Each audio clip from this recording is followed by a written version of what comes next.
में निर्माणता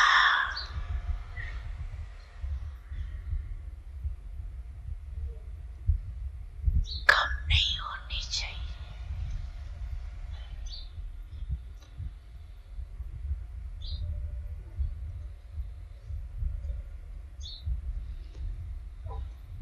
भले साधारण शब्द बोलते हैं, समझते हैं,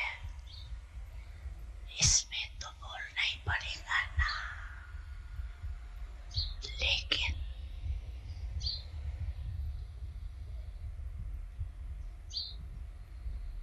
निर्माणता के बजाय अगर कोई अथॉरिटी से निर्माण बोल नहीं बोलते तो थोड़ा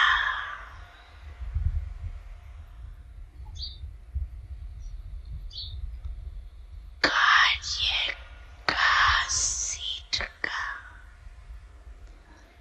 5% अवमान दिखाई देता है।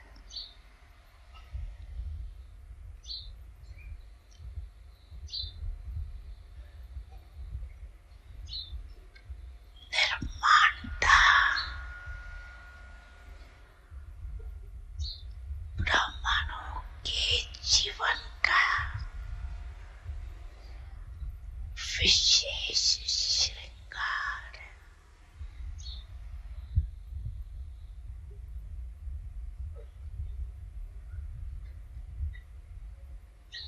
निर्माणता मन में, वाणी में,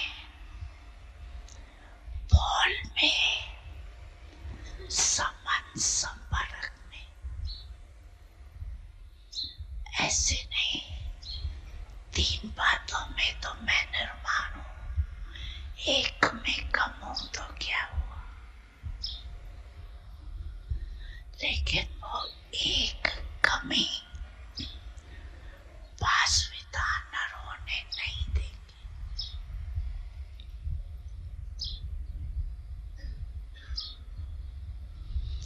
निर्माणता ईमानदार,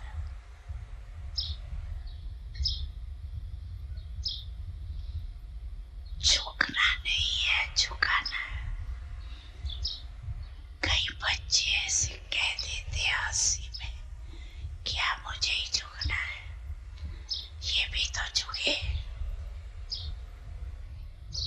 लेकिन झुकना नहीं है, वास्तव में परमात्मा को भी अपने ऊपर झुकाना। आत्मा की तो बात ही छोड़ो।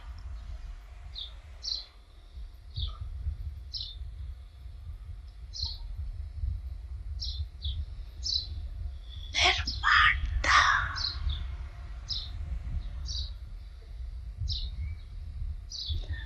निरंकारी सुदय बना देती।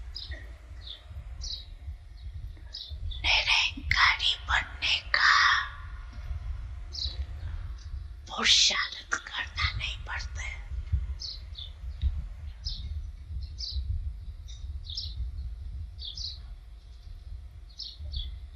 निर्माणता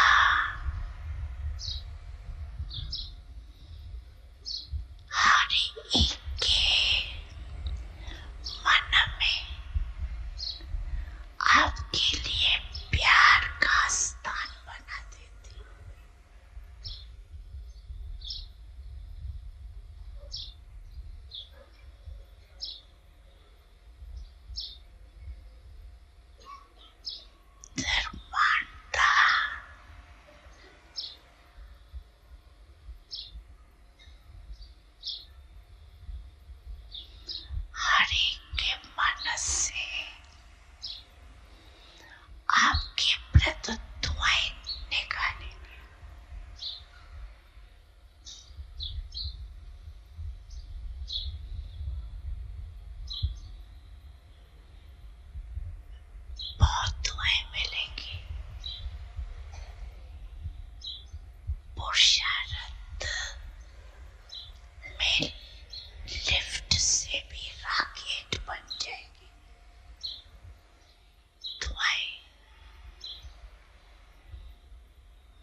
चाहे क्रोधी हो, लेकिन निर्माणता आपको सर्व द्वारा सहयोग दिलाने के निमित्त बन जाए।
ओम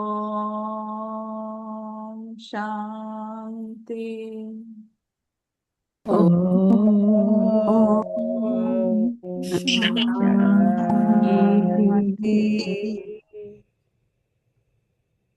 आज है 15 मई 2026 का साकार मुरली है।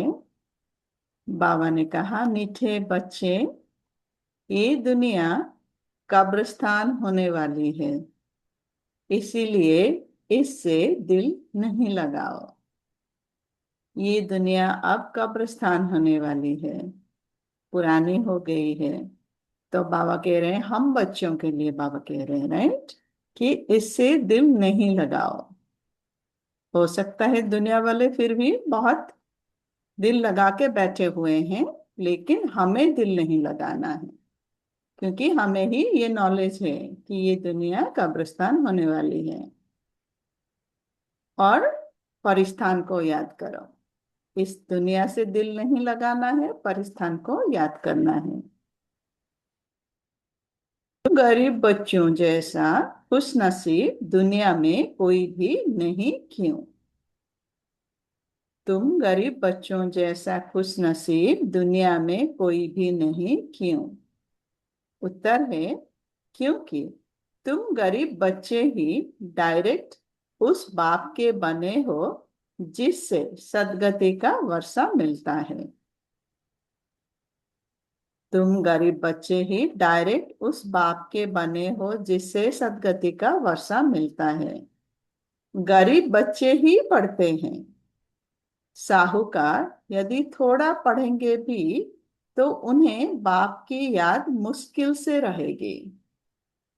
साहूकार यदि थोड़ा पढ़ेंगे तो भी, इस पुरानी दुनिया का गरीब एंड साहूकार के बारे में बाबा बता रहे हैं, राइट। ये जो अल्पकाल का धन दौलत है उसे कंपेयर करके बाबा कह रहा है।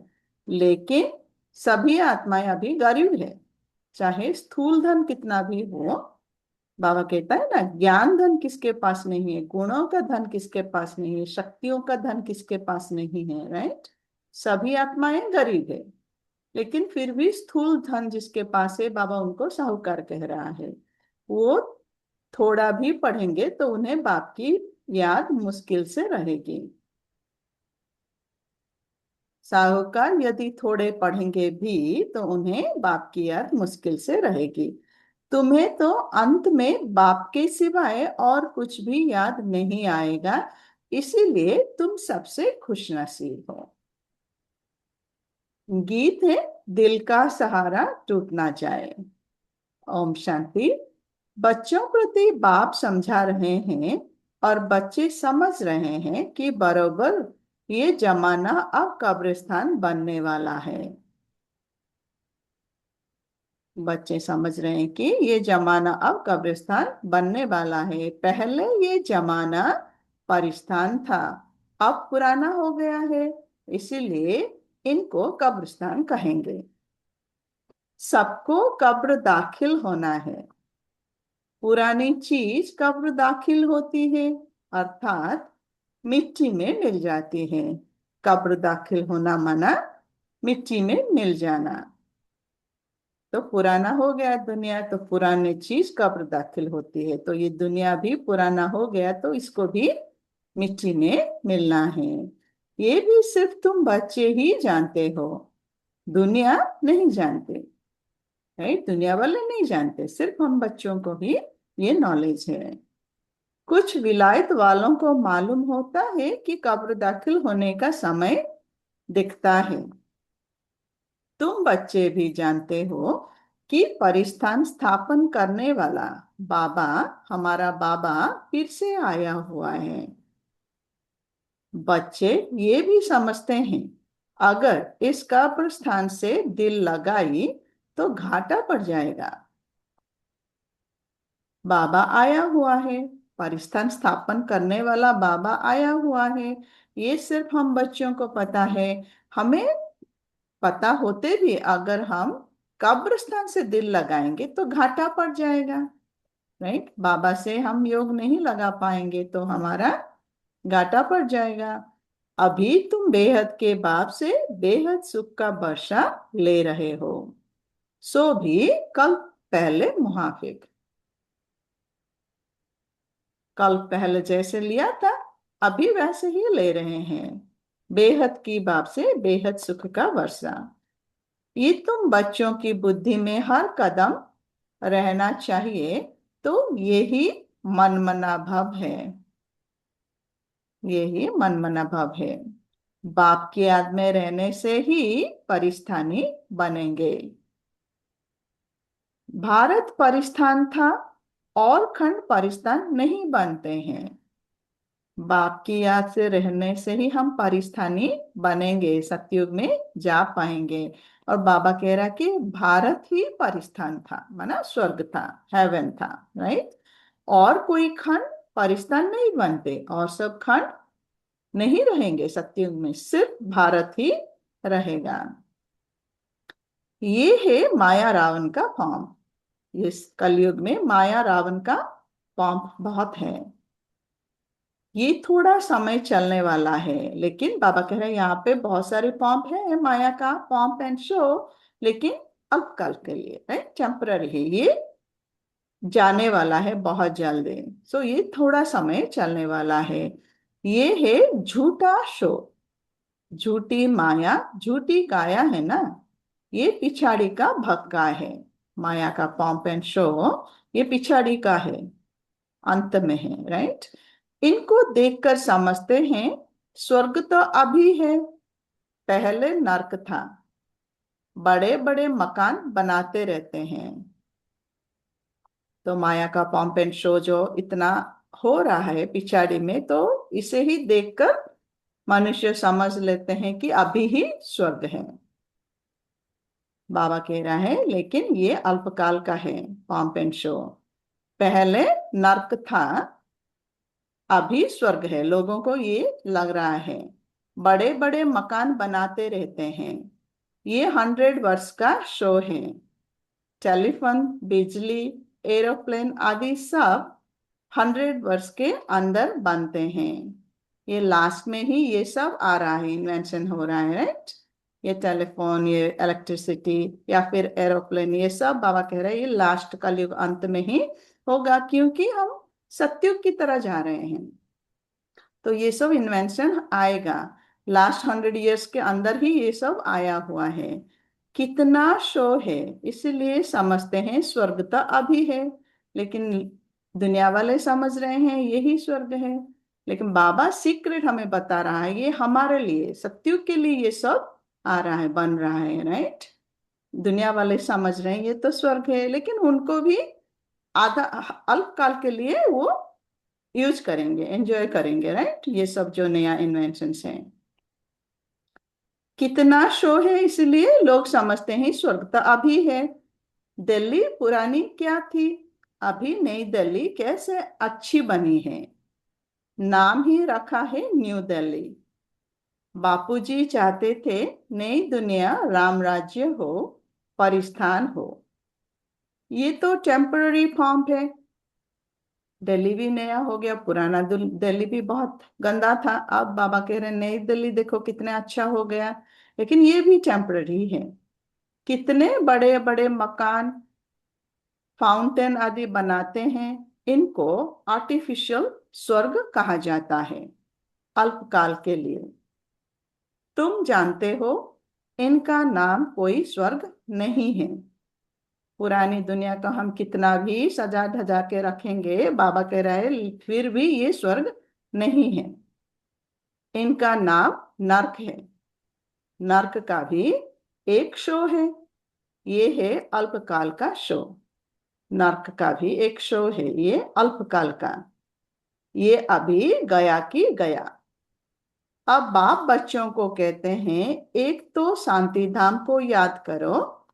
सब मनुष्य मात्र शांति को ढूंढते रहते हैं, कहाँ से शांति मिलेगी। अब ये सवाल तो सारी दुनिया का है कि दुनिया में शांति कैसे हो। मनुष्य को ये पता नहीं कि हम सब वास्तव में शांति धाम के रहने वाले हैं। दुनिया वाले शांति को ढूंढ रहे हैं क्योंकि सभी भूल गए कि हम आत्मा हैं। बाबा कह रहे हैं दुनिया वालों को ये पता नहीं, लेकिन हमें ही पता है। वास्तव में शांति धाम के हम रहने वाले हैं। हम है ही शांत स्वरूप आत्माएं। हम आत्माएं शांति धाम में शांत रहती हैं, फिर यहाँ आती है पाठ बजाने। हर एक आत्मा का ओरिजिनल क्वालिटी है शांति, राइट? शांति धाम से है, हम आए हैं यहाँ पार्ट प्ले करने, तो भूल गए हैं धीरे धीरे द्वापर तक।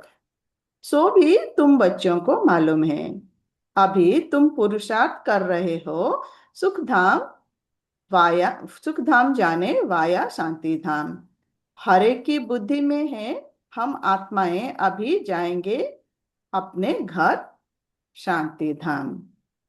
हम आत्माओं को पता है कि हम ये नाटक पूरा हुआ, पार्ट प्ले करने आए थे, ये पूरा हुआ, अब हमें जाना है वापस घर। फिर आएंगे, फिर आके फिर पार्ट प्ले करेंगे, राइट? तो अब जाना है अपना घर शांति धाम। यहाँ तो शांति की बात हो नहीं सकती, ये है ही दुख धाम। कलयुग अंत है अभी, तो यहाँ पे शांति नहीं हो सकती, ये है ही दुख धाम। सत्युग पावन दुनिया, कलयुग है पति दुनिया। इन बातों की समझ अभी तुम बच्चों को आई है। दुनिया वाले तो कुछ भी नहीं जानते हैं। ये साइकिल का नॉलेज हम बच्चों को ही आई है, दुनिया वाले इसको नहीं जानते हैं। तुम्हारी बुद्धि में आया है बेहद का बाप हमको सृष्टि चक्र के आदि मध्य अंत का राज समझाते हैं। फिर कैसे धर्म स्थापक आकर धर्म स्थापन करते हैं, ये सब नॉलेज बाबा हमें अभी दे रहा है। सृष्टि चक्र का आदि मध्य अंत, एंड फिर धर्म स्थापक द्वापर से कैसे आते हैं, धर्म स्थापन कैसे होता है, ये सब बाबा हमें समझा रहा है। अब सृष्टि में कितने अथाह मनुष्य हैं? भारत में भी बहुत है। भारत जब स्वर्ग था तब बहुत साहूकार थे और कोई धर्म नहीं था। भारत जब स्वर्ग था सतयुग में, बहुत धन था और बहुत साहूकार थे हम लोग, और दूसरा धर्म कोई नहीं था। तुम बच्चों को रोज रिफ्रेश किया जाता है, बाप और वर्षे को याद करो। भक्ति मार्ग में भी ये चला आता है, हमेशा उंगली दिखाते हैं कि परमात्मा को याद करो। हमेशा भक्ति मार्ग में उंगली दिखाते हैं ऊपर, पता है आत्मा का कि पिता जो है वो ऊपर है, तो कहते हैं परमात्मा को याद करो, तो उंगली दिखाते हैं। परमात्मा अथवा अल्लाह वहां है, ऊपर है, परंतु सिर्फ ऐसे ही याद करने से कुछ होता थोड़े ही है। उनको ये भी पता नहीं है कि याद से क्या फायदा होगा। भक्ति मार्ग में हम उंगली दिखाते थे ऊपर परमात्मा को याद करने के लिए, एंड हम कहते थे दूसरों को भी अल्लाह वहां है, बट बाबा कह रहे हैं कि ऐसे ही याद करने से कुछ नहीं होता, क्योंकि सत्य परिचय में आत्मा हूं ये नॉलेज नहीं है किसी के पास, राइट? ठीक है, परमात्मा का तो हम याद करते हैं, लेकिन मैं आत्मा हूं ये नहीं है। तो बाबा कह रहे हैं हम शरीर समझकर बाबा को याद करते हैं, परमात्मा को याद करते थे, तो कुछ नहीं होता है ऐसे याद करने से। बाबा कह रहे सिर्फ ऐसे ही याद करने से कुछ होता थोड़े ही है। उनको ये भी पता नहीं है कि याद से क्या फायदा होगा, उनके साथ हमारा क्या संबंध है, परमात्मा के साथ हमारा क्या संबंध है, ये पता नहीं है किसको, जानते ही नहीं। दुख के समय पुकारते हैं हे राम, आत्मा याद करते हैं। दुख के समय हम पुकारते हैं हे राम, तो कौन पुकारता है? आत्मा। परंतु उनको ये पता नहीं है कि सुख शांति किसको कहा जाता है। तुम्हारे बुद्धि में आता है कि हम सब एक बाप की संतान है, तो फिर दुख क्यों होना चाहिए? बेहद के बाप से सदा सुख का वर्षा मिलना चाहिए। हम सब एक पिता के बच्चे हैं, सभी आत्माएं, तो दुख क्यों होना चाहिए? पिता तो सुख का सागर है, हम बच्चे हैं तो दुख क्यों होना चाहिए? बेहद के बाप से सदा सुख का वर्षा मिलना चाहिए, राइट? क्योंकि सुख का सागर है पिता। ये भी चित्र में क्लियर है। भगवान है ही स्वर्ग की स्थापना करने वाला हेवनली गॉडफादर। वो आते भी भारत में ही है।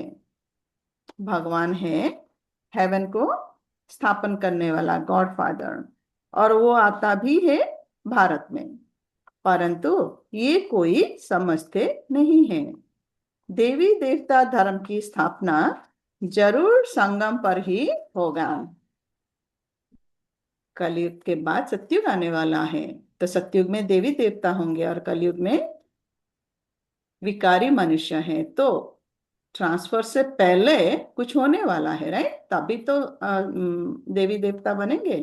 तो बाबा कह रहे हैं देवी देवता की धर्म की जो स्थापना होगा वो जरूर संगम पर ही होगा, कलयुग एंड सतयुग की संगम पर। सतयुग में कैसे होगा? सतयुग में देवी देवता होंगे, लेकिन वहां स्थापना नहीं होगा उन धर्मों का, यहाँ संगम पर ही होगा। परंतु ये बातें दूसरे धर्म वाले जानते नहीं।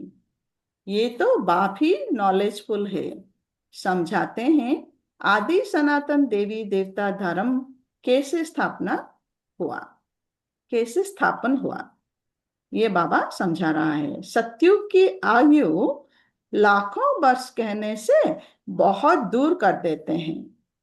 तुम बच्चों को चित्रों पर ही समझाना है।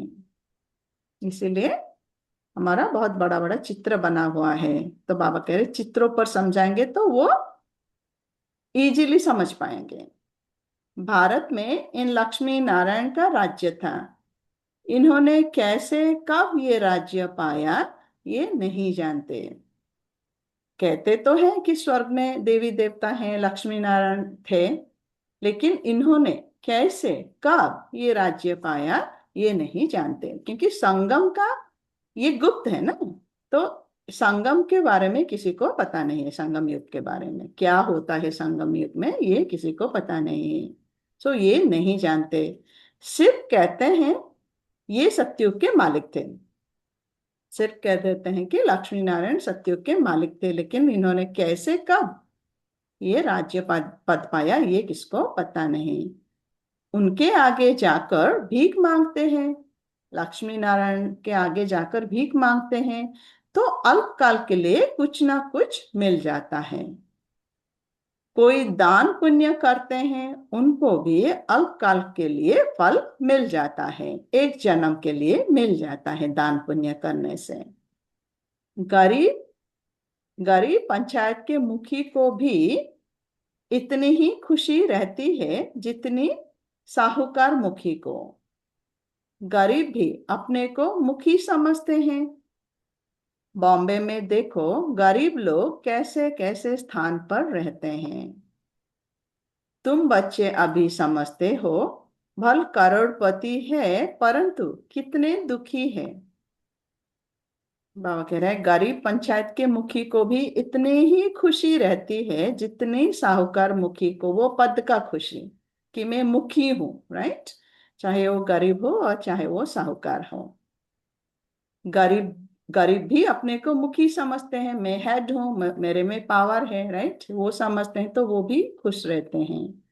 बाबा कह रहा है बॉम्बे में देखो गरीब लोग कैसे कैसे स्थानों पर रहते हैं, राइट? कैसे कैसे स्लम्स है ना बॉम्बे में, गरीब लोग रहते हैं। तुम बच्चे अभी समझते हो भल करोड़पति है परंतु कितने दुखी है। चाहे वो स्लम में रह रहे हैं, चाहे वो बड़े बड़े बिल्डिंग में रह रहे हैं, करोड़पति हैं, फिर भी सभी दुखी हैं। अभी तुम कहेंगे हमारे जैसा खुश नसीब और कोई नहीं। हम डायरेक्ट बाप के बने हैं जिससे सदगति का वर्षा मिलता है। बड़े बड़े आदमी कभी भी ऊंच पद पा ना सके, जो गरीब है वो साहूकार बन जाते हैं। बड़े बड़े आदमी अगेन कलयुग की धन दौलत जिसके पास है, बाबा कह रहे वो उनका ऊंच पद नहीं पाएंगे क्योंकि वो अपने ही मस्ती में मस्त है, राइट? अभी कलयुग में जो गरीब है, जिनके पास जो नहीं है, वो आके बाबा के बन के फिर साहूकार बन जाते हैं। पढ़ते तुम हो, वो तो अनपढ़ है। ब्राह्मण बच्चे ही पढ़ाई पढ़ रहे हैं, ईश्वरीय पढ़ाई। मनुष्य, कलयुग मनुष्य तो सब अनपढ़ है। करके थोड़ा पढ़ेंगे भी तो भी बाप की याद में रह नहीं सकते। जिनके पास बहुत धन है, बिजी है अपने बिजनेस में, धन कमाने में, वो आएंगे भी तो थोड़ा बाबा को थोड़ा सा याद करेंगे, तो उनका पद ऊंचा नहीं होगा। अंत में तुमको सिवाय बाप के और कुछ भी याद नहीं रहना है। तो ये सब क्यों बाबा कह रहा है कि हमें पुरानी दुनिया का भूलना है? क्योंकि अंत में, अंतमति सो गति कहते हैं ना बाबा, तो अंत में हमें ये प्रैक्टिस है, हम कर रहे हैं, राइट। सिवाय बाप के और कोई याद नहीं आना चाहिए। परिवार या फिर धन या फिर पोजीशन जो भी हमारा है वो नहीं याद। पुरानी दुनिया का कुछ भी, देह और देह के संबंध, पुरानी दुनिया का वस्ती व्यक्ति वैभव कुछ भी याद नहीं आना चाहिए सिवाय बाप के। जानते हो ये सब कब्रिस्तान होना है। बुद्धि में रहना चाहिए, ये जो हम धंधा आदि करते हैं थोड़े समय के लिए, जो भी हम कर रहे हैं, ऐसे नहीं कि धंधा आदि को छोड़ देना है। ये मेरा पार्ट है ड्रामा में, मुझे ये करना है, इतना ही है। उससे ज्यादा अटैचमेंट नहीं होना है, राइट। जो भी हम कर रहे हैं तो इजीली हम उससे डिटैच रह पाएंगे। सो बुद्धि में रहना चाहिए, ये जो हम धंधा आदि करते हैं थोड़े समय के लिए हैं। धनवान लोग धर्मशालाएं आदि बनाते हैं, वो कोई धंधे के लिए नहीं बनाते हैं। जहाँ तीर्थ वहां धर्मशालाएं नहीं हो तो कहाँ रहे? इसलिए साहूकार लोग धर्मशाला बनाते हैं। तो पहले पहले जो धर्मशालाएं बनाते थे वो, उनका इंटेंशन भी अच्छा था कि लोगों को हेल्प करे, राइट। जो आ रहे हैं उनके उनके रहने के लिए, राइट। जहाँ तीर्थ है वहां अगर धर्मशालाएं नहीं हो तो सब कहाँ रहे, राइट। तो इसीलिए साहूकार लोग धर्मशालाएं बनाते हैं, लेकिन आजकल वो भी बिजनेस हो गया है, राइट। सभी ना, सभी सतो प्रधान, सतो रजो तमो प्रधान स्टेज में जाएगा ना। तो ये धर्मशालाएं बनाना जो भी है, पहले भक्ति भी वैसे ही 4 स्टेजेस से पास करेगा। सो जहाँ तीर्थ है अगर वहां धर्मशालाएं नहीं होगा तो कहाँ रहेंगे? इसीलिए साहूकार धर्मशालाएं बनाते हैं। ऐसे नहीं कि व्यापारी लोग आकर व्यापार करें। सो उनका इंटेंशन ये नहीं था कि यहाँ आके कोई व्यापार करे, बिजनेस करे, लेकिन वो हो गया, अभी बिजनेस हो गया सब कुछ। धर्मशाला तीर्थ स्थानों पर बनाई जाती है। अब तुम्हारा सेंटर बड़े से बड़ा तीर्थ है। बाबा कह रहे हैं हमारा सेंटर ही बड़े से बड़ा तीर्थ है, हमें बाहर कोई तीर्थ पर जाने की जरूरत नहीं। तुम्हारे सेंटर्स जहां जहां है वे बड़े से बड़े तीर्थ है, जहां से मनुष्य को सुख शांति मिलती है। तुम्हारी ये गीता पाठशाला बड़ी है, ये सोर्स ऑफ इनकम है, इससे तुम्हारी बहुत आमदनी होती है। ये सेंटर्स, बाबा ने कहा ये हमारा बड़े से बड़ा तीर्थ है, और ये सब सोर्स ऑफ इनकम है। ये पढ़ाई जो हम पढ़ रहे हैं ये हमारा सोर्स ऑफ इनकम है, इससे तुम्हारे बहुत आमदनी होती है। तुम बच्चों के लिए ये भी धर्मशाला है, राइट। धर्मशाला बनाते हैं, आमदनी होती है उनका। तो बाबा कह रहे ये भी हमारा सोर्स ऑफ इनकम है, ये हमारा सेंटर्स, ये ही हमारा धर्मशालाएं हैं, बड़े से बड़े तीर्थ हैं। तुम बेहद की बाप से बेहद का वर्षा लेते हो। इस जैसा बड़े से बड़ा तीर्थ कोई होता नहीं, ये सेंटर्स जैसा बड़े से बड़ा तीर्थ कोई होता नहीं। उन तीर्थों पर जाने से तो तुमको कुछ भी मिलता नहीं, ये भी तुम समझते हो। भक्त लोग बड़े प्रेम से मंदिर आदि में चरणामृत लेते हैं, समझते हैं उनसे हमारा हृदय पवित्र हो जाएगा। परंतु वो तो पानी है। यहाँ तो बाप कहते हैं मुझे याद करो तो वर्षा मिलेगा। तो तीर्थों पर भक्त लोग जाते हैं, वहां मंदिर आदि में जाते हैं तो चरणामृत लेते हैं, चरण अमृत, राइट, लेते हैं। और समझते हैं कि इससे हमारा हृदय पवित्र हो जाएगा। आत्मा तो नॉलेज नहीं ना, इसीलिए कहते हैं कि हमारा हृदय पवित्र हो जाएगा। बाबा कह रहे हैं लेकिन वो पानी है, हमारा ही यादगार है। भक्ति में जो भी हो रहा है वो संगम से ही निकाला हुआ है, हमारा ही यादगार है। तो बाबा कह रहे वो तो पानी है। यहाँ तो बाप कहते हैं मुझे याद करो तो वर्षा मिलेगा। ये है ज्ञान अमृत। वहां पानी का अमृत पी के वो समझते हैं कि हमारा हृदय पवित्र हो जाएगा। लेकिन बाबा कह रहे ये ज्ञान अमृत से, मुझे याद करने से, ये ज्ञान अमृत पीने से आत्मा पवित्र हो जाएगी। तो हमारा ही कॉपी किया हुआ है वो सब। अभी बेहद के बाप से तुमको अविनाशी ज्ञान रत्नों का खजाना मिलता है। अक्सर करके शंकर के पास जाते हैं, समझते हैं अमरनाथ ने पार्वती को कथा सुनाई, तब कहते हैं भर दे झोली। तुम अविनाशी ज्ञान रत्नों से झोली भरते हो। अगेन ये भी हमारा ही यादगार है। अमरनाथ के पास जाते हैं, उन्हें लगा कि अमरनाथ ने पार्वती को कथा सुनाई, राइट। तो वहां जाके अमरनाथ पे जाके कहते हैं कि भर दे झोली। लेकिन बाबा कह रहे हैं ये है ज्ञान रत्नों से हम अपना झोली भर रहे हैं। बाकी अमरनाथ कोई एक को थोड़े ही पढ़ाकर कथा सुनाएगा, जरूर बहुत होंगे, और वो भी मृत्यु लोक में ही होंगे।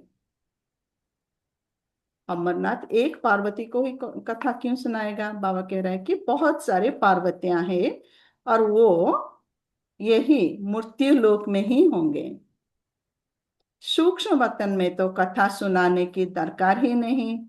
शंकर को सूक्ष्म वतन में दिखाते हैं, बाबा कह रहे वहां पे कथा सुनाने की दरकार नहीं। यही स्थूल वतन मृत्यु लोक में ही पार्वतियों को अमरनाथ आके कथा सुनाया, जो है बाबा शिव बाबा ही अमरनाथ है। तो सूक्ष्म वतन में तो कथा सुनाने की दरकार ही नहीं। अनेक तीर्थ बनाए हैं, साधु संत महात्मा आदि ढेर जाते हैं। तीर्थों में साधु संत महात्मा आदि ढेर जाते हैं। अमरनाथ पर लाखों आदमी जाते हैं। कुंभ के मेले पर गंगा स्नान करने सबसे जास्ती जाते हैं। समझते हैं हम पावन बनेंगे। वास्तव में कुंभ का मेला ये है। कुंभ का मेले में भी बहुत लोग जाते हैं, राइट। वहां स्नान करने से उन्हें लगता है कि हम पावन बन जाएंगे। बाबा कह रहे हैं वास्तव में ये आत्मा एवं परमात्मा का मेला संगम पर जो हो रहा है यही है कुंभ का मेला। इससे आत्मा पावन बनती है।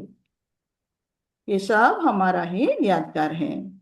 वो मेले तो जन्म जन्मांतर करते आए, परंतु बाप कहते हैं इससे वापस अपने घर कोई भी जा नहीं सकते, क्योंकि जब आत्मा पवित्र बने तब जा सके। भक्त में बहुत सारे तीर्थ आदि घूम के आए, हम मंदिर में गए, कुंभ के मेले में गए, राइट। फिर भी बाबा ने कहा उससे कोई भी अपना घर नहीं जा पाएंगे, क्योंकि पवित्र नहीं बना आत्मा। शरीर के समझ के हम किए सब कुछ, लेकिन बाबा कह रहे हैं इससे कोई भी वापस घर नहीं जा सकता, क्योंकि आत्मा जब तक पवित्र बने तब तक नहीं जा सकता। और आत्मा को पवित्र बनने का नॉलेज सिर्फ बाबा के पास ही है।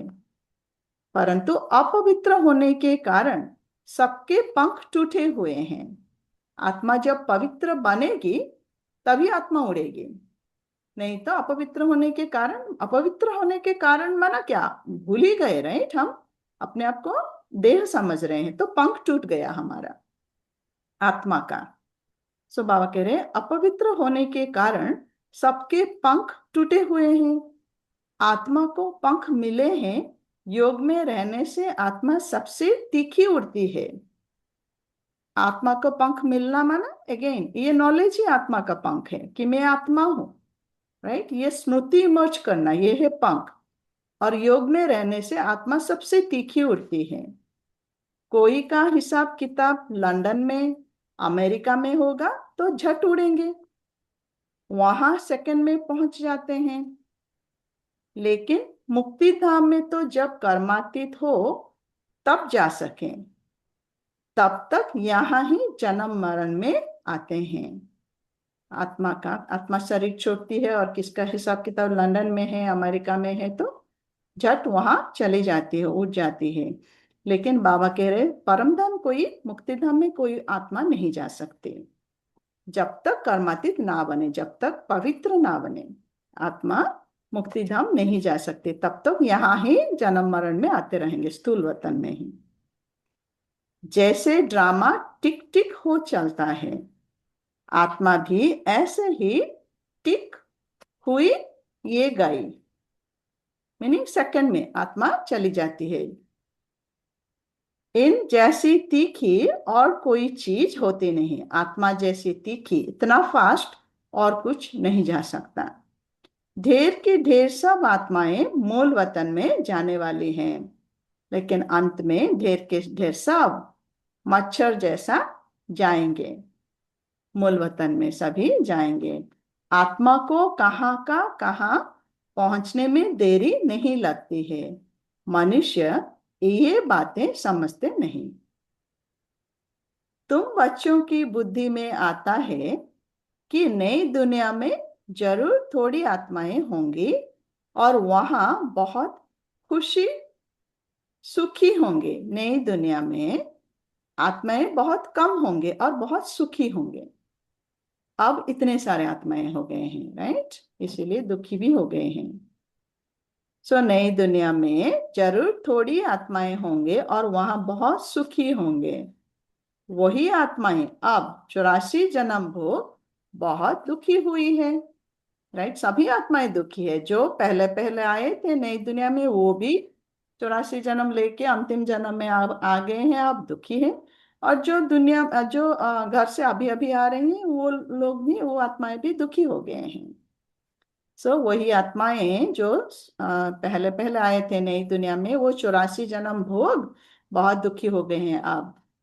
तुमको सारे चक्र का मालूम पड़ा है, तुम्हारी बुद्धि चलती है और कोई मनुष्य मात्र की बुद्धि नहीं चलती। ये सब नॉलेज सिर्फ हमें ही बाबा ने दिया है।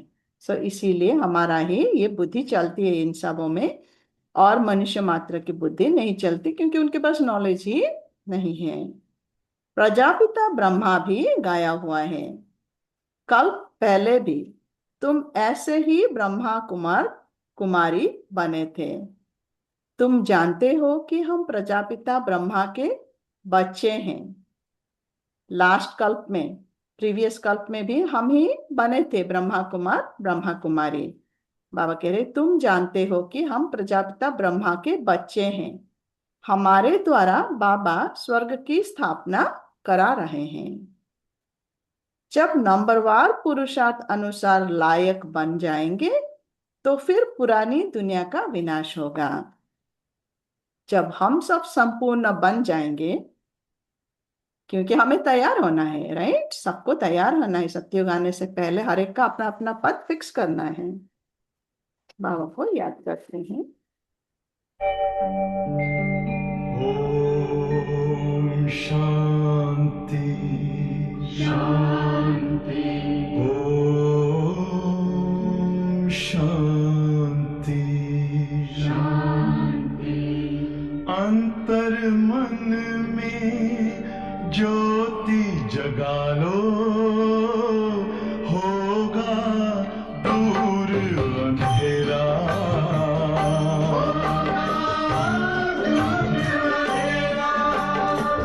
शिव का कर लो ध्यान, आ रहा पावन पुण्य सवेरा।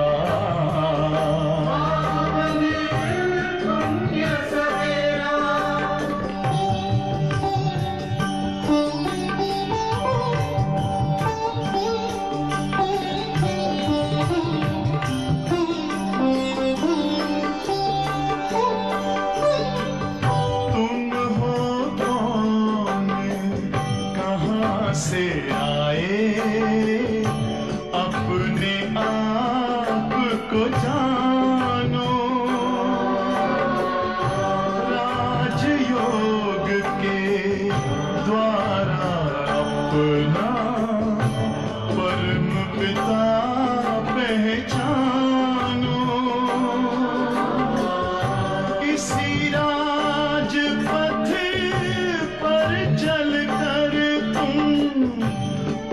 लो अपना बसेरा।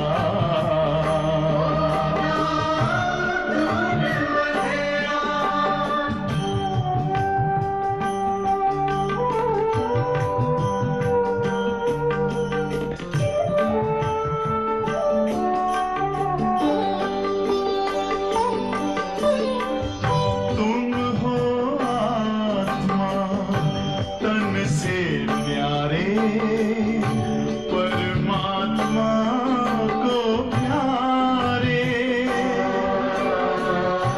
दिव्य गुणों को धारण करके योगी बनो दुलारे।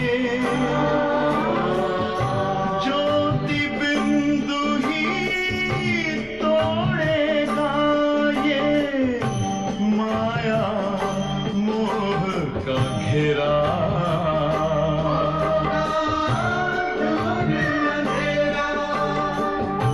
अंतर मन में ज्योति जगा लो, होगा दूर अंधेरा।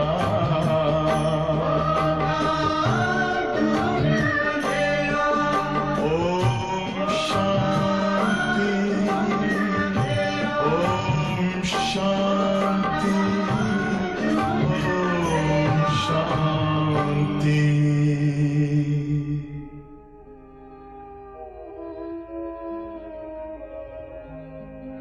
शांति की शक्ति से शांति जग में लानी है। शांत मन हो तन हो शीतल, शांत मन हो तन हो शीतल। ऐसी दुनिया बनानी है।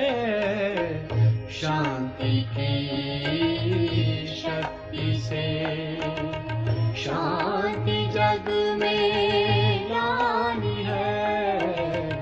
शांति की शक्ति से।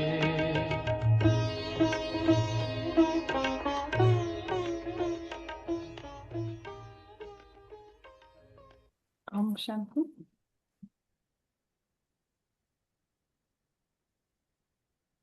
बाबा ने कहा कि तुमको सारे चक्र का मालूम पड़ा है, तुम्हारी बुद्धि चलती है और कोई मनुष्य मात्र की बुद्धि नहीं चलती। प्रजापिता ब्रह्मा भी गाया हुआ है। कल पहले भी तुम ऐसे ही ब्रह्मा कुमार कुमारी बने थे। तुम जानते हो कि हम प्रजापिता ब्रह्मा के बच्चे हैं। हमारे द्वारा बाबा स्वर्ग की स्थापना करा रहे हैं। जब नंबरवार पुरुषार्थ अनुसार लायक बन जाएंगे तो फिर पुरानी दुनिया का विनाश होगा। जब हम लायक बन जाएंगे सत्युग के, तब ये पुरानी दुनिया का विनाश होगा। त्रिमूर्ति भी यहाँ ही गाया हुआ है। त्रिमूर्ति का चित्र भी रखते हैं। उसमें शिव को दिखाते नहीं, सूक्ष्म वतन में त्रिमूर्ति को दिखाते हैं, right? Brahma Vishnu and Shankar. And सूक्ष्म वतन का नॉलेज ही हमें संगम पर ही मिलता है। तो त्रिमूर्ति का गायन भी यहाँ से ही गाया हुआ है, राइट? संगम से ही निकला हुआ है। तो त्रिमूर्ति भी यहाँ ही गाया हुआ है। त्रिमूर्ति का चित्र भी रखते हैं, उसमें शिव को दिखाते हैं। भक्ति में इसको कॉपी किया हुआ है। त्रिमूर्ति पूजा करते हैं, चित्र भी रखते हैं, लेकिन शिव को गायब कर दिया है। कहा भी जाता है ब्रह्मा द्वारा स्थापना कौन कराते हैं? शिव बाबा। विष्णु द्वारा पालना, शंकर द्वारा विनाश। तीनों को रख दिया है, लेकिन तीनों के पीछे जो उनका ड्यूटी है, रोल से, वो किसने कौन करा रहा है, उसको गायब कर दिया है पिक्चर से, राइट? तो ब्रह्मा द्वारा स्थापना, लेकिन कौन करा रहा है? शिव बाबा। लेकिन बाबा कह रहे त्रिमूर्ति में शिव को ही दिखाते नहीं हैं। तुम ब्राह्मण अभी लायक बन रहे हो देवता बनने के लिए। अभी तुम वो पार्ट बजा रहे हो। तो हम ये पार्ट अब प्ले कर रहे हैं, ब्राह्मण बन के। ब्राह्मण से, मनुष्य से देवता बनने का पार्ट हम प्ले कर रहे हैं। ये ब्राह्मण भी ड्रामा का ही पार्ट है। हम कभी कभी ये ब्राह्मण पार्ट से भी बहुत अटैच हो जाते हैं, सुपीरियर फील करने लगते हैं, राइट। बाबा कह रहे हैं नहीं, ये भी एक पार्ट ही है, इसको भी डिटैच होके ही प्ले करना है, राइट। जब तक हमें नॉलेज रहेगा कि ये भी एक पार्ट है, हम पुरुषार्थ कर रहे हैं मनुष्य से देवता बनने का। ये भी तुम अभी ये पार्ट बजा रहे हो, कल्प के बाद फिर बजाएंगे, कोई नया नहीं है। प्रीवियस कल्प में भी यही पार्ट प्ले किया, अभी कर रहे हैं, फिर फ्यूचर में भी करेंगे। तुम पवित्र बनते हो। कहते हो बाबा का फरमान है, काम रूपी शत्रु को जीतो, मामेकम याद करो। ये नॉलेज अभी मिला है, काम महाशत्रु है। बाबा का फरमान है, काम रूपी शत्रु को जीतो, मामेकम याद करो। बहुत सहज है। भक्ति मार्ग में तुम बच्चों ने बहुत दुख देखे हैं, करके थोड़ा सुख है तो भी अल्पकाल के लिए। भक्ति मार्ग में बहुत दुख है, थोड़ा सुख होता है, कुछ दान पुण्य करते हैं थोड़ा सुख होता है, लेकिन बाबा ने कहा वो भी अल्पकाल के लिए।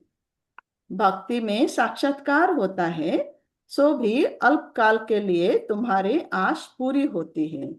ये साक्षात्कार होता है, वो भी मैं कराता हूं। ड्रामा में नूंद है, कल के मूल्य में भी था, राइट। छोटे छोटे बच्चों को भी बहुत साक्षात्कार होता था। शुरुआत में ज्ञान कुछ नहीं था, साक्षात्कार होता था। ऐसे नहीं कि हम पुरुषार्थ करेंगे तो बहुत साक्षात्कार हो जाएगा, नहीं। बाबा ने कहा ये भी पार्ट ऑफ द ड्रामा ही है।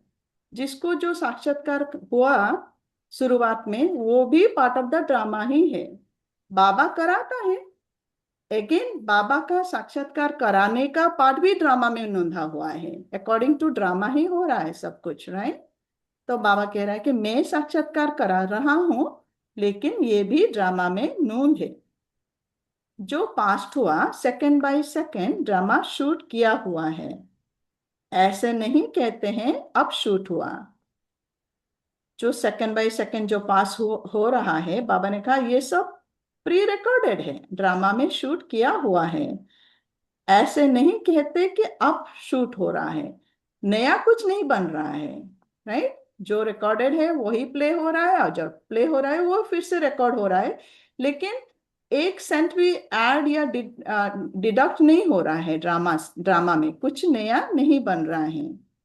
ऐसे नहीं कहेंगे कि अब शूट हुआ, नहीं। ये तो अनादि बना बनाया ड्रामा है। जितने भी एक्टर्स हैं सबका पार्ट अविनाशी है। सब एक्टर्स का पार्ट भी फिक्स्ड है, अविनाशी है। मोक्ष को कोई नहीं पाते हैं, और कोई भी मोक्ष पाना माना कंप्लीटली साइकिल से बाहर चले जाना।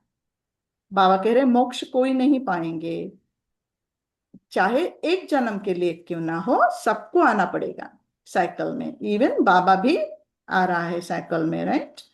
तो मोक्ष को कोई नहीं पाते हैं। सन्यासी लोग कहते हैं हम लीन हो जाते हैं, उनको लगता है कि वो मोक्ष पा लेते हैं, लीन हो जाते हैं। बाप समझाते हैं तुम अविनाशी आत्मा हो, आत्मा बिंदी है।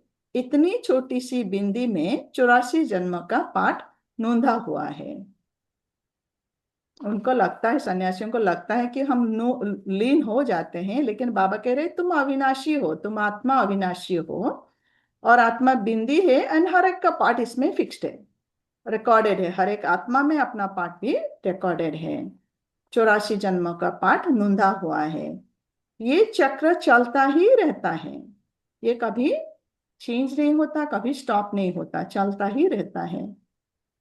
जो पहले पहले पार्ट बजाने आते हैं वही 84 जन्म लेते हैं। सब तो ले ना सके, जो फर्स्ट जन्म में आएंगे सतयुग में पहले पहले, तो वही 84 जन्म लेंगे। जो सेकंड जन्म में आएंगे तो एक जन्म कम हो जाएगा उनका, तो सब तो ले ना सके। तुम्हारे सिवाय और कोई की बुद्धि में ये नॉलेज नहीं है। ज्ञान का सागर एक ही बाप है। तुम जानते हो हम बाप से वर्षा ले रहे हैं। बाप हमको पति से पावन बनाते हैं। सुख और शांति का वर्षा देते हैं। सतयुग में दुख का नाम निशान नहीं होता। बाप कहते हैं आयुष्मान भव, धनवान भव। सतयुग में दुख का नाम निशान नहीं होगा और बाबा अब हमें ये वर्षा आशीर्वाद दे रहा है कि आयुष्मान भव, धनवान भव। आयुष्मान माना आयु समान, सबका आयु समान होगा और सबका आयु कंप्लीट होगा। राइट, कल भी था ना 125 to 150 ईयर्स, जितना भी होगा कंप्लीट। ऐसे नहीं कि अकाल मृत्यु किसी का हो जाएगा। तो वो है आयुष्मान एंड धनवान। निवृत्ति मार्ग वाले ऐसे आशीर्वाद दे ना सके। निवृत्ति लोग ये आशीर्वाद नहीं दे सकते। तुम बच्चों को बाप से वर्षा मिल रहा है। सतयुग त्रेता है सुखधाम। फिर दुख कैसे होता है ये भी कोई नहीं जानते। देवताएं वाम मार्ग में कैसे जाते हैं वो निशानियां हैं। कहाँ पे? जगन्नाथपुरी में। जगन्नाथपुरी में देवताओं के चित्र ताज आदि पहने हुए दिखाते हैं, फिर गंदे चित्र भी बनाए हैं, इसीलिए उनकी मूर्ति भी काली रखी हुई है। जगन्नाथ का मूर्ति भी काली है एंड खंडित भी है। एक्चुअली दोनों पैर नहीं है जगन्नाथ का, एंड हाथ भी एल्बो तक ही है, दोनों हाथ। लेकिन बाबा कहते हैं ना, यूजुअली खंडित मूर्ति को पूजा नहीं किया जाता, म्यूजियम में रखा जाता है। राइट, लेकिन अब कलयुग में खंडित मूर्ति को पूजा हो रहा है। राइट, खंडित दिखाते हैं शरीर से, लेकिन आत्मा खंडित हो गई है अब। राइट, गुणों से खंडित हो गए, ज्ञान से खंडित हो गए, शक्तियों से खंडित हो गए हैं। फिजिकली उसको दिखा दिया है जगन्नाथ पुरी में, जगन्नाथ का। और काली भी, क्योंकि आत्मा ही काली हो गई है, पतित हो गई है। राइट, सो ये सब यादगार है हमारा आत्मा का। सो जगन्नाथपुरी में देवताओं के चित्र ताज आदि पहने हुए दिखाते हैं, फिर गंदे चित्र भी बनाए हैं, इसीलिए उनकी मूर्ति भी काली रखी है। का पूजा और एक उसका मीनिंग है कि कलयुग में राज सत्ता डिफाइंस एवरीथिंग। तो रानी ने ऑर्डर किया था उसको बनाने के लिए। तो उसने बोला था ना, जगन्नाथ को बनाऊंगा तो मैं किसी का मुंह नहीं देखूंगा। तो उसकी यादगिरी है, इन्होंने 14 साल जो तपस्या किया किसी का मुंह नहीं देखा, बताया था एक बार है। तो उसको दरवाजे के नीचे खाना दिया जाता था, वो जो मूर्तिकार जो बनाता था। तो इन लोगों को भी दरवाजे के नीचे खाना दिया जाता था। तो उसने बोला था जिस दिन ठक ठक ठक ठक आवाज नहीं आएगा, क्योंकि हथौड़ा छीने से वो आवाज नहीं आएगा माना, उस दिन दरवाजा खोलना, नहीं तो दरवाजा नहीं खोलना। तो हथौड़ा छीने जिस दिन आवाज नहीं आया तो रानी ने बोला खोलो, तो आधा जगन्नाथ मिले बना हुआ। पर रानी की पावर, रानी को कुछ साक्षात्कार हुए थे, तो रानी, राजा रानी के पावर से वो मंदिर बना, मतलब उनको पूजा किया जाता है। सत्युग इसलिए इसलिए कलयुग में राज सत्ता चलता है, धर्म सत्ता कमजोर हो जाता है। बाबा राज सत्ता धर्म सत्ता दोनों को जुड़ाते आकर यहाँ करके, सबको एक करते, एक ही गद्दी बनाते। बाबा राज सत्ता, जो राजा है वो ही धर्म का रक्षा करता है। तो पूरी में दिखाया गया जो राजा है वो जाकर के छिरा पहरा करता है, अर्थात वो एरोगेंस, मेरे सामने तुम्हारी राजाई नहीं चलती है, तुम्हारी अभिमान, जैसे आज बाबा ने बोला, जरा सा भी रिंचक अभिमान आपके बोल में नहीं आना चाहिए। तो तुम्हारा अभिमान, दिस इज ए सिंबोलिज्म, ए भक्ति इज ए सिंबोलिज्म। तो आकर के राजा, आज जब तक राजा आकर के वो छेरा पहरा बोलते उसको नहीं करता है, झाड़ू नहीं लगाता है वो उसके ऊपर, रथ के ऊपर, तब तक रथ खींचा नहीं जा सकता है। आपको पता है बात सब, ये सब यादगिरी है। बाबा सब कुछ सारा भक्ति का ज्ञान देते हैं यहाँ के, इसलिए सब स्पष्टीकरण करते हैं, और सबका यादगिरी बाबा ने ज्ञान में सब देखा। तो कहाँ पाकिस्तान सिंध और कहाँ उड़ीसा और कहाँ कैसे बाबा का, कहाँ हम अमेरिका में पढ़ रहे हैं, but it's all connects the all the dots. बाबा का ज्ञान को गहराई से समझोगे तो दूसरों को अच्छी तरह से समझा भी पाएंगे आप। सब कुछ यहाँ से ही कॉपी किया हुआ है, हमारा ही यादगार है। तो बाबा ने कहा सब पुरी का जो चित्र दिखाते हैं उसमें फिर गंदे चित्र भी बनाए हुए हैं, इसीलिए उनकी मूर्ति भी काली रखी है, जिससे सिद्ध होता है देवताएं वाम मार्ग में जाते हैं तो अंत में बिल्कुल काले बन पड़ते हैं, पतित बन पड़ते हैं। राइट, 2-3 वीक पहले या फिर 2-3 दिन पहले मुरली में आया था ना, क्रोधी को पतित नहीं कहा जाता, काम विकार ही मेनली, इसीलिए बाबा का मोस्ट ऑफ द टाइम बाबा का उसी पे ही इंपॉर्टेंस देता है, स्ट्रेस करता है, राइट। क्योंकि क्रोध इज नॉट, क्रोध से आत्मा पतित नहीं बनती, काम से ही पतित बनती है, राइट। सो जिससे सिद्ध होता है देवताएं वाम मार्ग में जाते हैं तो अंत में बिल्कुल काले बन पड़ते हैं।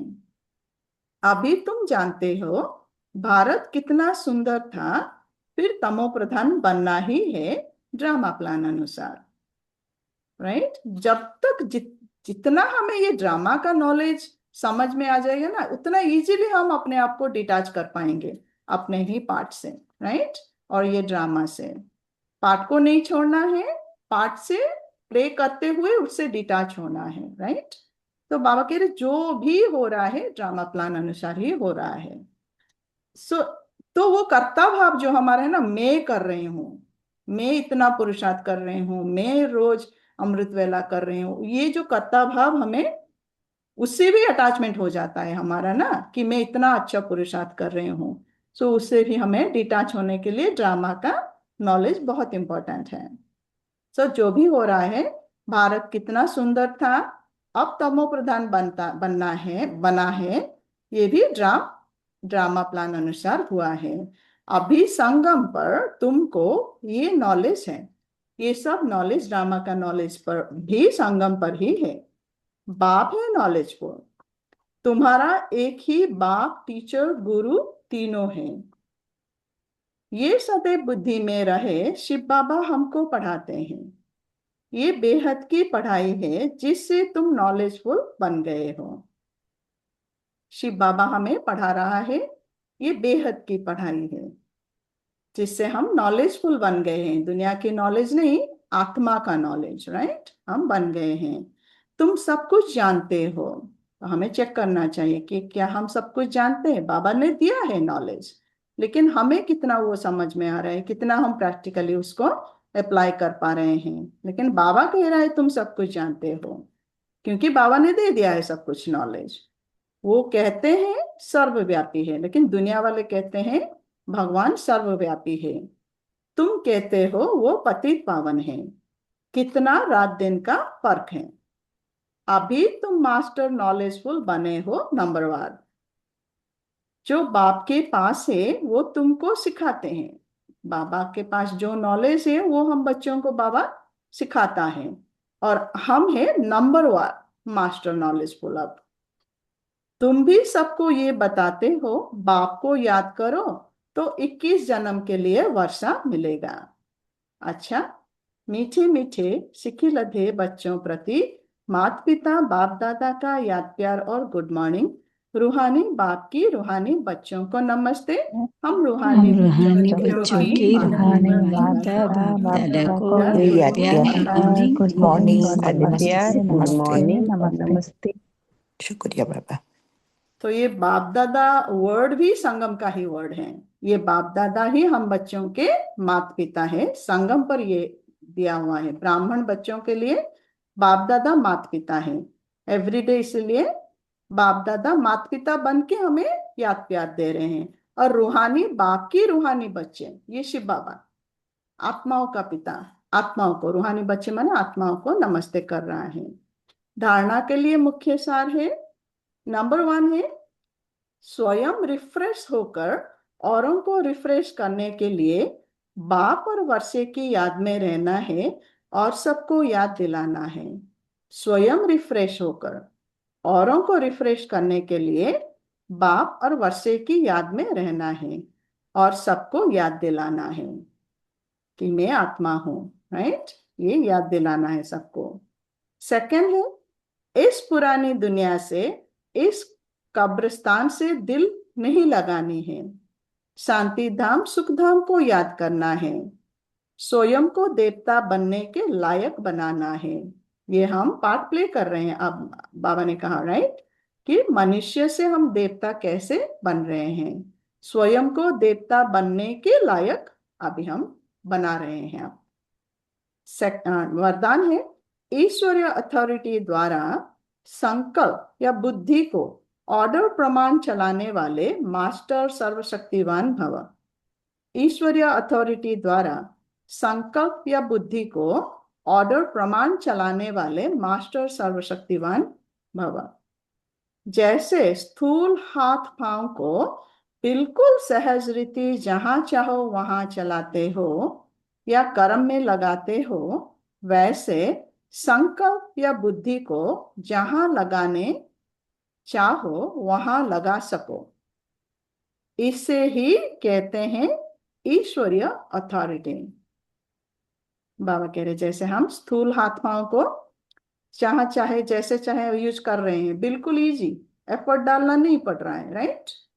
वैसे ही संकल्प एंड बुद्धि को हम जहां लगाने चाहें, जब फुल स्टॉप लगाना चाहें, जैसे मोड़ना चाहे वैसे हम कर पाए, तो इसको ही कहा जाता है ईश्वरीय अथॉरिटी।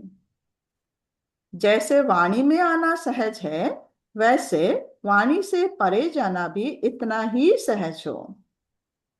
इसी अभ्यास से साक्षात्कार मूर्त बनेंगे, कंट्रोलिंग पावर, राइट।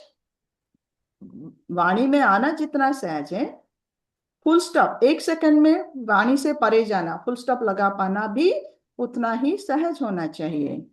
इसी अभ्यास से ही साक्षात्कार मूर्त बनेंगे। तो अब इस अभ्यास को सहज और निरंतर बनाओ, तब कहेंगे मास्टर सर्वशक्तिवान।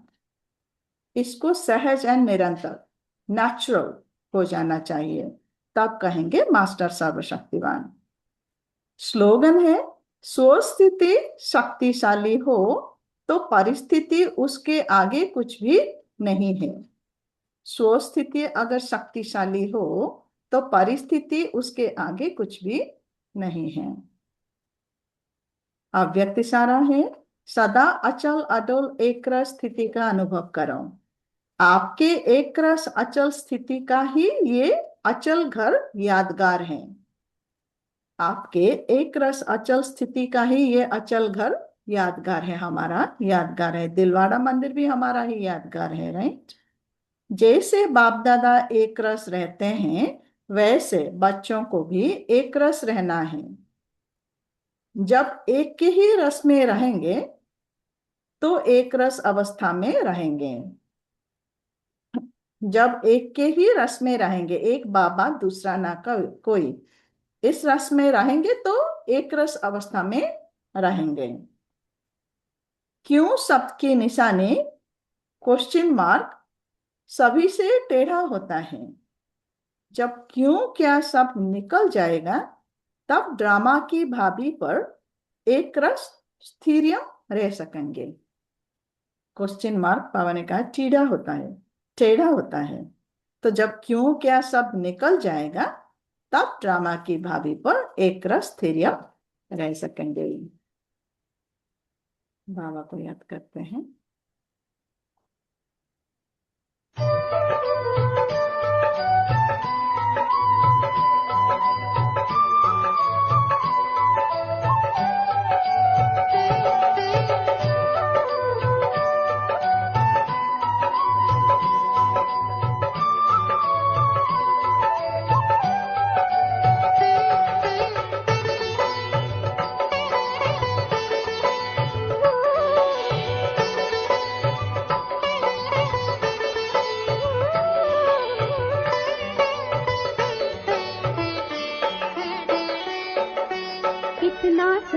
कितना प्यारा मधुबन ये हमारा है। कितना सुंदर कितना प्यारा मधुबन ये हमारा है। सारे जहां से अच्छा है, सारे जहां से न्यारा है। कितना सुंदर कितना प्यारा मधुबन ये हमारा है। कितना सुंदर कितना प्यारा मधुबन ये हमारा है। सारे जहां से अच्छा है, सारे जहां से न्यारा है। कितना सुंदर कितना प्यारा मधुबन ये हमारा है। कितना सुंदर कितना प्यारा मधुबन ये हमारा है।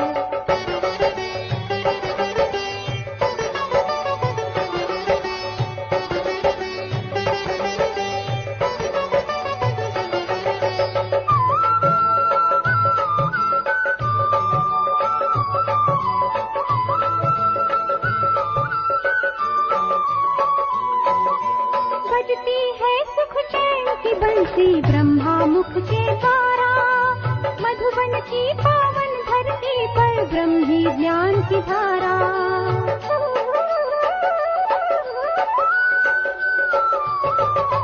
बजती है सुख चैन की बंसी ब्रह्मा मुख के द्वारा, मधुबन की पावन धरती पर ब्रह्मी ज्ञान की धारा। इस मधुबन में, इस मधुबन में परम धाम से सबके लिए सहारा है। कितना सुंदर कितना प्यारा मधुबन ये हमारा है। कितना सुंदर कितना प्यारा मधुबन ये हमारा है। सारे जहां से अच्छा है, सारे जहां से न्यारा है। कितना सुंदर कितना प्यारा मधुबन ये हमारा है। कितना सुंदर कितना प्यारा मधुबन ये हमारा है।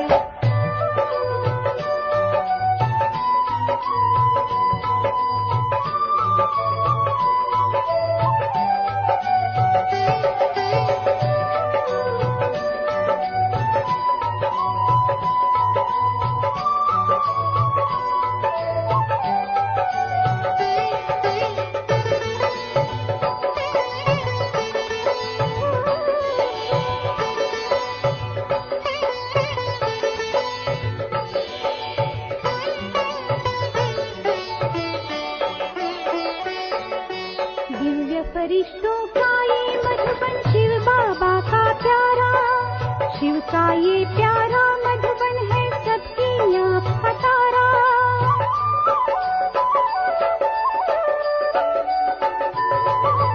दिव्य फरिश्तों का ये मधुबन शिव बाबा का प्यारा, शिव का ये प्यारा मधुबन है सबकी आँख का तारा।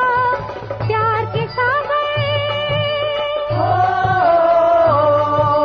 प्यार के सागर मिलते यहीं पर जन्म से जिन्हें पुकारा है। कितना सुंदर कितना प्यारा मधुबन ये हमारा है। कितना सुंदर कितना प्यारा मधुबन ये हमारा है। सारे जहां से अच्छा है, सारे जहां से न्यारा है। कितना सुंदर कितना प्यारा मधुबन ये हमारा है। कितना सुंदर कितना प्यारा मधुबन ये हमारा है।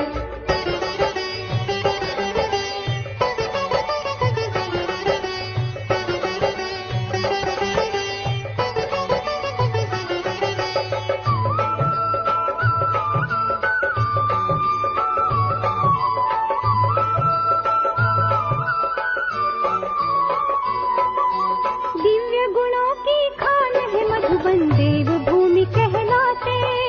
भाग्य विधाता इस मधुबन में सबका भाग्य बनाते।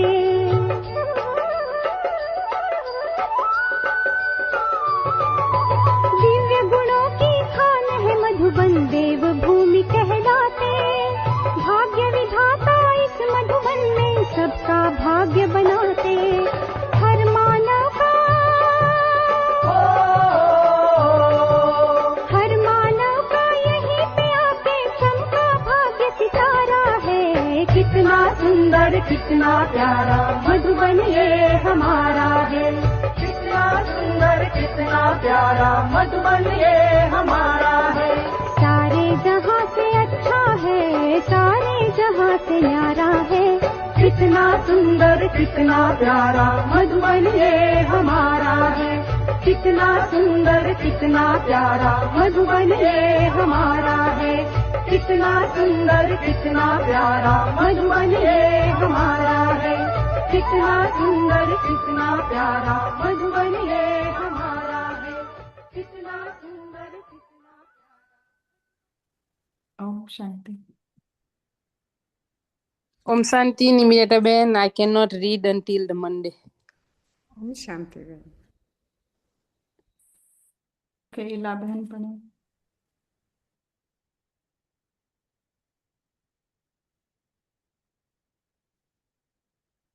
ओम शांति। योग बल से व्यर्थ को समाप्त करो, बुद्धि को स्वच्छ बनाओ। किसी भी प्रकार की कमजोरी गंदगी है, जरा सा भी व्यर्थ संकल्प कचरे के समान है। जब यह कचरा निकल जाएगा तो आप बेफिक्र रहेंगे। बाप दादा के साथ निरंतर एक स्पष्ट संबंध और कनेक्शन रखो। इसी को ही योग बल कहा जाता है। ओम शांति।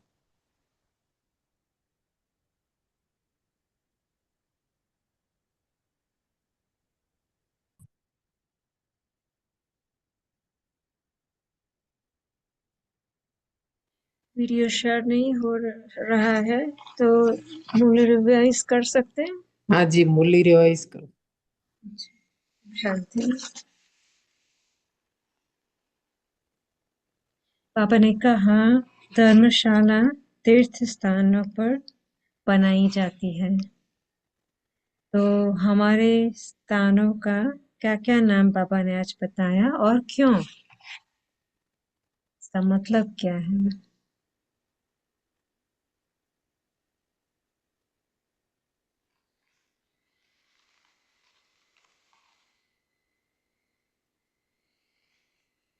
क्या क्या नाम दिए आज पापा ने? हमारे सेंटर बड़े बड़े हैं।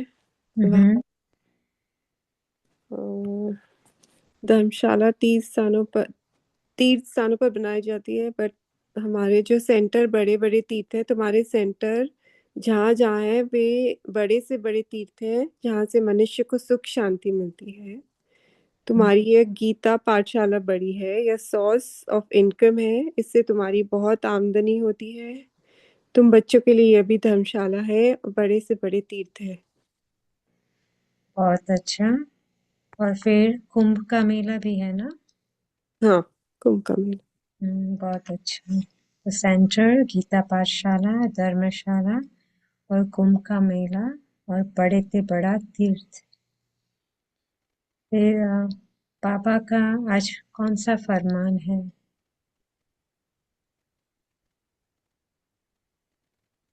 बाबा का फरमान है, काम रूपी शत्रु को जीतो और माँ में कम याद करो। बहुत अच्छा। तो कौन से निरंतर अभ्यास से हम मास्टर सर्वशक्तिवान बन जाएंगे? जैसे स्थूल हाथ पाँव को बिल्कुल सहज रीति जहाँ चाहो वहाँ चलाते हो व कर्म में लगाते हो, वैसे संकल्प व बुद्धि को जहाँ लगाने चाहो वहाँ लगा सको। इसे ही कहते हैं ईश्वरीय अथॉरिटी। जैसे वाणी में आना सहज है, वैसे वाणी से परे जाना भी इतना ही सहज हो। इसी अभ्यास से साक्षात्कार मूर्त बनेंगे। तो अब इस अभ्यास को सहज और निरंतर बनाओ, तब कहेंगे मास्टर सर्वशक्तिमान। नेचुरल योग हो जाए, कर्मयोगी नेचुरल, उठते बैठते। बहुत अच्छा। जैसे पापा कह रहे हैं, जैसे भूख प्यास लगती है हमें, वैसे ये भी निरंतर अभ्यास हो जाए। और फिर धारणा क्या क्या करनी है?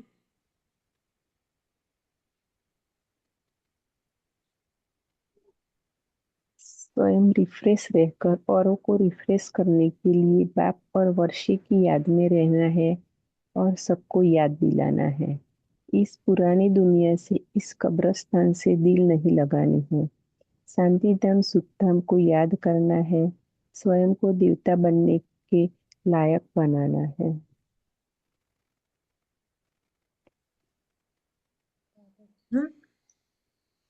फिर क्या होने से परिस्थिति कुछ भी नहीं लगेगी? स्वस्थिति शक्तिशाली हो तो परिस्थिति उसके आगे कुछ भी नहीं है। बहुत अच्छा। पापा ये भी कहते हैं ना कि स्वस्थिति के सीट पर सेट होंगे तो परिस्थिति यहाँ सीट के नीचे आ जाएगी। मुझे बराबर याद रहा ये कि स्वस्थिति को उसकी सीट पे बैठ जाओ बस। राजमार्ग मिलेंगे। बाबा ने कहा जो पास्ट हुआ second by second drama shoot किया हुआ है, से नहीं कहते हैं अब शूट हुआ। नहीं, यह तो अनादि बना बनाया ड्रामा है। जितने भी एक्टर्स है सबका पार्ट अविनाशी है। तो आज हम यह ड्रामा के पॉइंट्स 3 बार याद करते रहेंगे और समझेंगे हर सेकंड ड्रामा का सीन बदल रहा है। ये ड्रामा ऑलरेडी बना हुआ है, माना स्क्रिप्ट पहले से ही लिखी गई है। इस समय सभी आत्मा वो ही कर रही है जो स्क्रिप्ट में है, वही डायलॉग बोल रही है जो स्क्रिप्ट में है, जैसे स्थूल नाटक में होता है। इसे हम बदल नहीं सकते हैं, ड्रामा को हम बदल नहीं सकते हैं, सीन को बदल नहीं सकते हैं, किसी के डायलॉग को बदल नहीं सकते हैं। तो ऐसे चिंतन करने से और समझने से हम धीरे धीरे निश्चिंत होते जाएंगे और हमारी खुशी बढ़ती जाएगी। साक्षी भी हो पाएंगे, साक्षी हो पाएंगे। यस, बहुत अच्छा। ओम शांति। ओम ओम शांति। शांति। ओम शांति। थैंक ओम यू। शांति। थैंक यू बेन। ओम शांति थैंक यू बाबा। विवेरिता बहन। ओम शांति। शांति, थैंक यू। शांति, थैंक यू।